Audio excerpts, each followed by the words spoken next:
If football is a game of inches, then MMA is a game of inches, plus you might die at any moment. Short of some Django Unchained ass fight to the death by force scenarios, MMA is as close to Thunderdome as we're ever going to see in this bizarro world version of polite society in which we're living. 2 men enter, 1 man leaves. But even Thunderdome had Tina Turner to govern that competition. And while I doubt he's ever made a banger that goes as hard as one of the living, in MMA, we've got Chris Tognoni, often by way of the Nevada State Athletic Commission. Now let's keep it crystal out the gate. An early stoppage is a terrible situation for everyone involved. It sucks for the fighters, it sucks for the fans, and as much as no one seems to give enough of a fuck to consider it, it also sucks for the referees. And as much as the violence of the sport is an inherent part of its appeal, the Hanato Moicano let them fight to the death mentality that many fans share has to have its limits. However, unlike other sports, there is no goal line to cross nor uprights to kick through when it comes to MMA. The burden of judgment is solely on the third man in the cage, held to consequence only by the event's sanctioning body and the agreed upon rule set. Thus, when there is an error in judgment by the referee, the actual judges, or the commission, for better or worse, the buck has already stopped before it can be passed. And that is why, in those instances where there's a controversy in this regard, I go full Walter. Am I the only one around here who gives a shit about the rules? That takes us to Noche UFC, possibly the best card of the year, second only to UFC 290. However, unlike 290, Noche UFC was not immune from its share of goofball instances.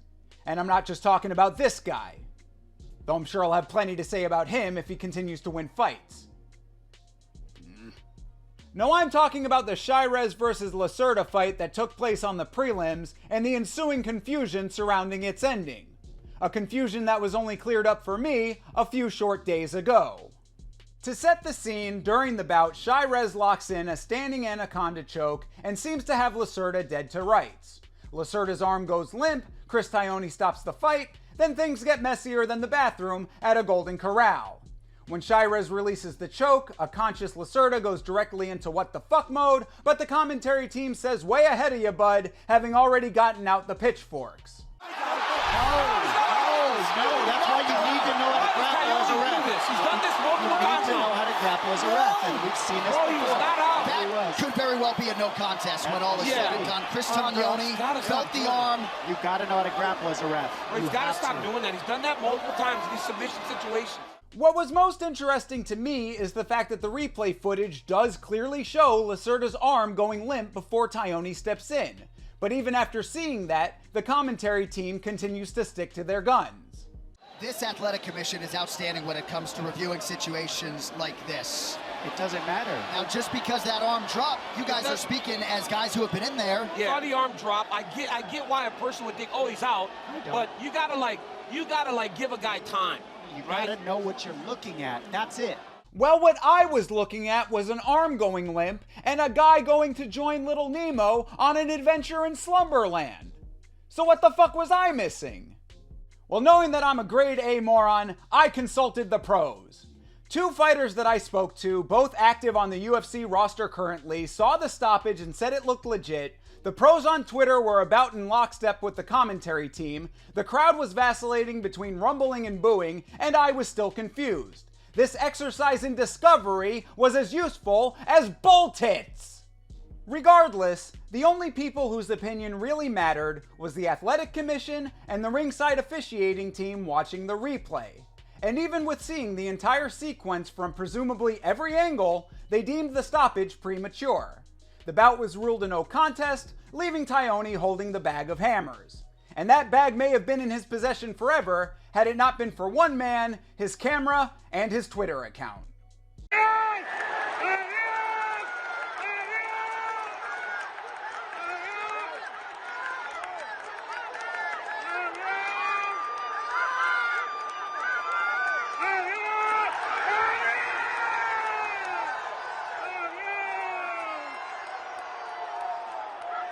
One check, 2 check, 3 check, 4 check. Where the hell was that on the broadcast? Well, bro, come on. Maybe they didn't have a camera at that angle, so they didn't see it in the replay. Good point, Casual Carl.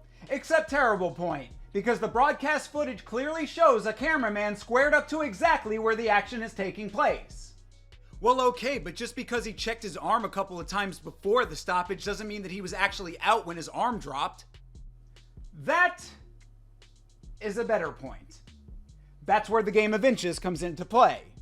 And while myself and the MMA On Point guys may consider this fan cam footage to be a rather clear vindication of Tognoni's officiating, the commission obviously felt otherwise, perhaps even with the replay footage from that front and center camera angle. Luckily for the Teflon Dons at the commission, there was enough wiggle room in that decision to make it essentially subjective. And if this were a recent one-off, perhaps this too could be the end of our dive into the murky depths of NSAC's replay problem. But it ain't. Let's move on to a different fight on the Noche UFC card. The title fight headliner between Valentina Shevchenko and Alexa Grasso. One of the best fights in women's MMA that I've ever seen. Now when it comes to controversy, the shining standout from this one was the jaw-dropping 10-8 score given to Valentina in the 5th round, rendering the fight a draw.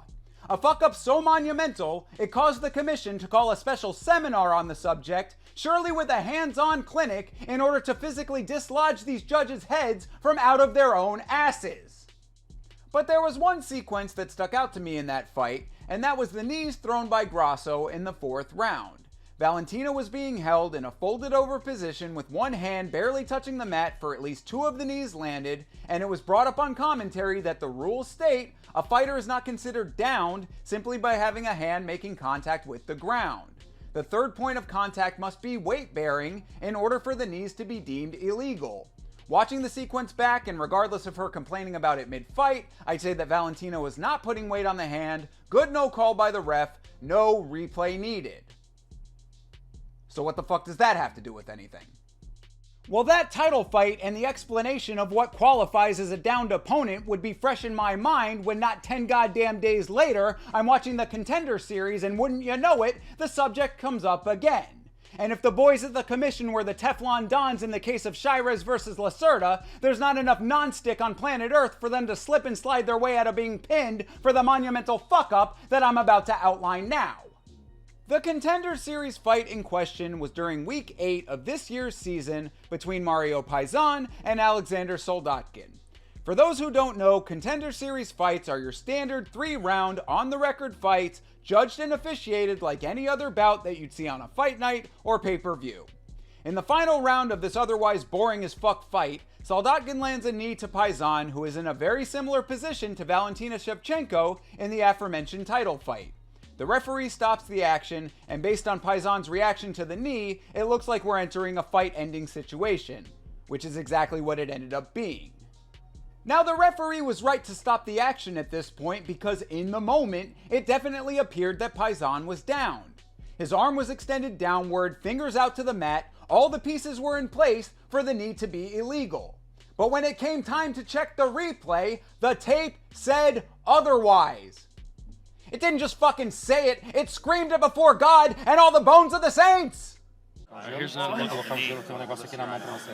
Aqui, ó, pra você pegar na mão. Segura isso aí no teu olho, coloca no teu olho. It was pretty close, actually. Pretty close. It wasn't as flagrant as I thought initially. If he can't continue, I don't mean to there's jump the into knee landing. conclusions. It's fingertips down. Yep. I wouldn't call that much weight bearing, though. When the replay rolled, it showed that Paisan's hand was very clearly coming up from the mat by the time that the knee landed. As Paul Felder very rightly pointed out, even if there was any remaining contact between Paisan's fingers and the ground, there was no way that it could be even remotely considered weight-bearing. In order for something to be weight-bearing, you have to actually be putting fucking weight on it. Kinda hard for your arm to do that when your hand is coming up from the mat. Well, apparently the galaxy-brained megaminds at the commission have a different definition of weight-bearing. It's kind of like the word racist in the last decade. It has an actual definition, but once you decide to apply it, it can kind of mean whatever you want. So even with the replay footage and the unwavering clarity that it provides, the knee is deemed illegal and Paisan is awarded the victory via disqualification. A shit fight, a shit ending, with the biggest pile of shit of them all being the Nevada State Athletic Commission for their 100% black and white, incontrovertible failure as a regulatory body. Pathetic. So here's the TLDR recap to tie this whole pitiful saga together. In Shevchenko versus Grasso, the right call was made without the replay. In Lacerda versus Shirez and Soldatkin versus Paisan, the wrong call was made with the replay.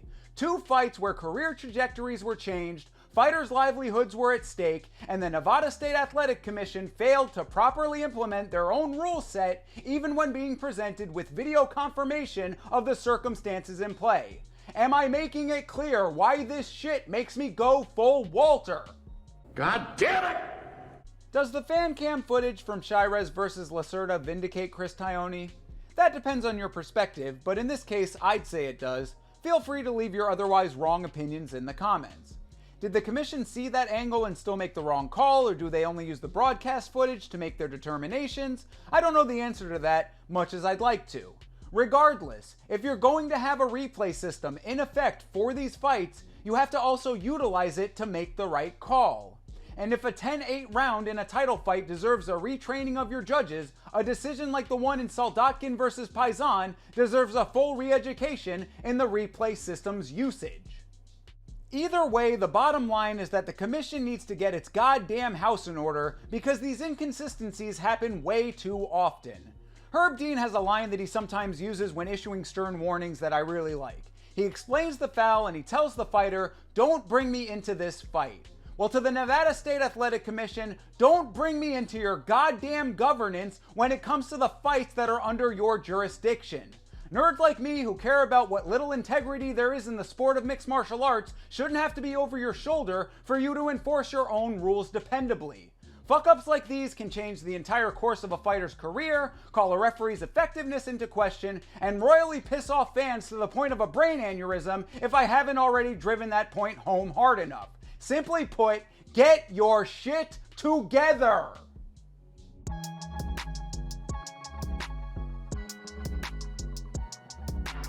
Bro, I mean, we get it. You make a couple of good points, but like, do you have to scream every single one of them? Yeah. Yeah. I do, actually. It's kind of my thing. Follow me on Instagram.